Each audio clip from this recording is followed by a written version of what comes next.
The Adeyemis were the picture of a happy family, a father, mother, and 3 grown children who had shared laughter, small quarrels, and countless dinners around the same wooden table for over 2 decades. Mr. Tunde Adeyemi, a modest banker, and his wife, Beatrice, a schoolteacher, had raised their children with love and discipline. Their first daughter, Tolani, was the pride of the family, intelligent, kind, and about to graduate from university. She was followed by Ireti and Kunle. But the tranquility shattered the day Tolani was rushed to the hospital. She had collapsed suddenly, a victim of a rare, aggressive blood disorder. She needed a blood transfusion, and quickly. Tunde was the first to offer his arm. "Take mine," he insisted. "I'm her father." But the routine blood typing revealed a chilling truth. Tunde's blood type was incompatible. The attending physician, a stern woman with tired eyes, requested they test Beatrice and the other children immediately. Tunde watched, a stone of dread forming in his stomach, as the doctor pulled Beatrice aside, her voice low and grave. The blood work for Tolani was quick, revealing her extremely rare type. The hospital swiftly located an emergency unit of universal donor blood that matched Tolani's unique needs, and the transfusion began. Tolani was stabilized, but the damage was done. Later that evening, after the crisis had passed, the doctor returned to the waiting room. "Mr. Adeyemi," she said gently, "we found a match for Tolani's transfusion, but it wasn't yours. Your type was a complete mismatch." Confused and defensive, it dawned on Tunde that he might not be her father, and so he demanded a DNA test just to clear his doubts. A week later, the results tore his world apart. He was not Tolani's biological father. The revelation was like a bomb in the Adeyemi household. Tunde's once gentle voice now carried fury and disbelief. He accused Beatrice of betrayal, of infidelity and deceit. Beatrice wept, swearing on everything she held sacred that she had never been unfaithful. "I have never looked at another man, Tunde. I swear to you."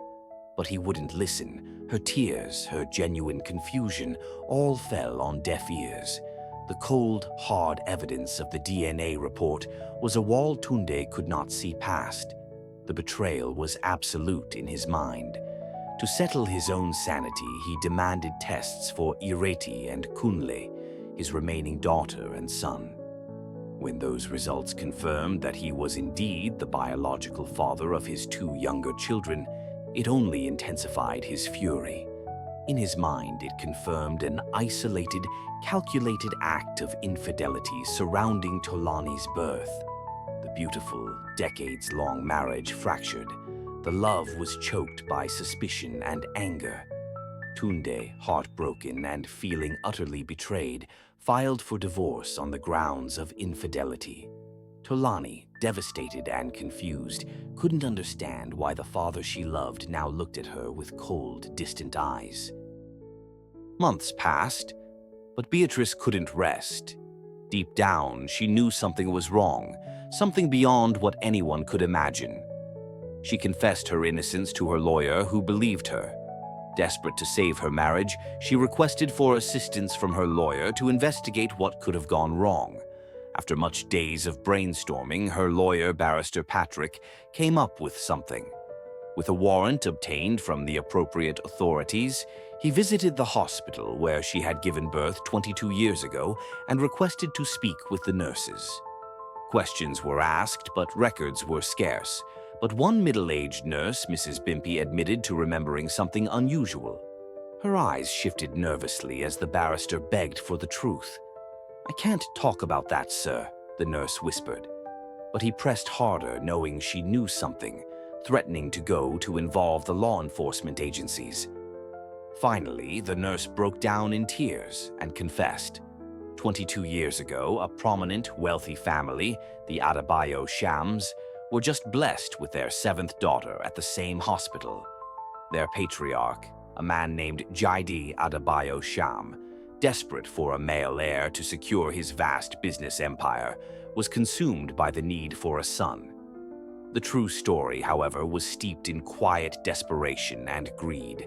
Through a shady connection, Jide struck a deal with a desperate and greedy midwife and also Mrs. Bimp's colleague at the hospital.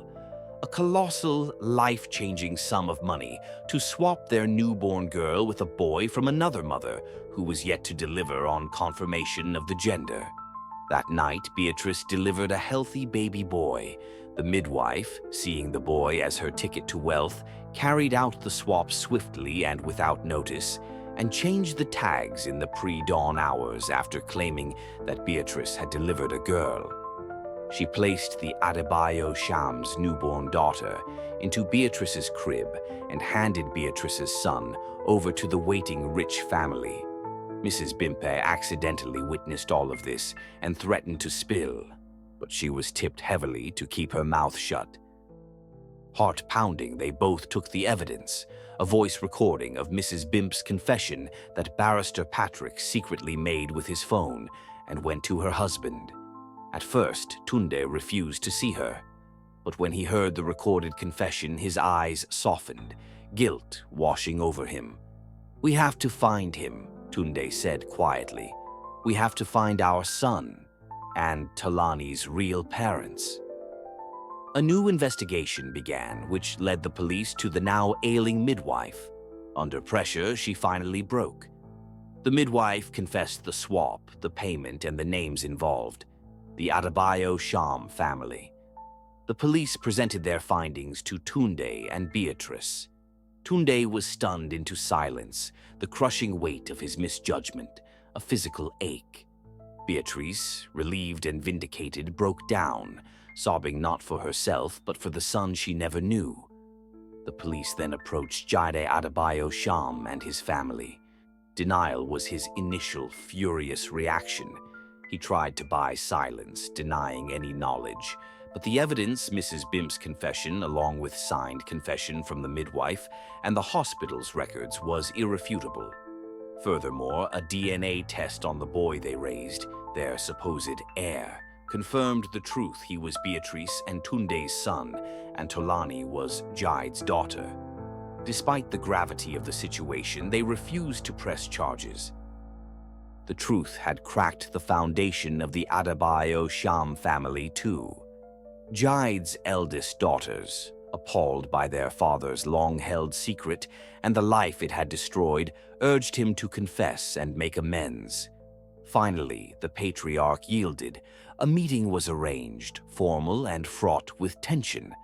The Adebayo-Shams came not with threats, but with profound shame. Jide confessed his selfish, desperate actions, his voice thick with remorse. The reconciliation was not immediate. The pain was too deep. But over time, two families began to merge, not through choice, but through the unbreakable bond of blood. Tunde and Beatrice met their biological son, Timini, the boy raised as the Adebayo-Shams heir, a successful and kind young man who was struggling to reconcile his privileged life with his true, humble origins. Tolani, still recovering, met her sisters and the woman who was her biological mother. Tolani made a full and complete recovery. The divorce papers were shredded, and Tunde and Beatrice renewed their vows in a small emotional ceremony, their love tempered by fire and now stronger than ever. The family was now impossibly, beautifully complex. Tolani remained fiercely Tunde's daughter. The one who had taught him the true meaning of fatherhood lay not in blood, but in unconditional love. Ireti and Kunle gained a wealthy and fascinating brother. The families didn't live together, but they celebrated together. The Adeyemis hosted huge, boisterous holidays that now included the Adebayo-Shams, creating a sprawling, noisy, and wonderfully imperfect family. Tunde would often watch Tolani, healthy and radiant, laughing beside his son Timini, and would realize the secret hadn't destroyed his life. It had simply rearranged it into something far bigger and more meaningful than he could have ever imagined. They were no longer just an average, happy family of 5. They were a magnificent, happily interwoven tapestry, bound by a secret that had once threatened to tear them apart, but ultimately gifted them with an unexpected, overflowing abundance of love.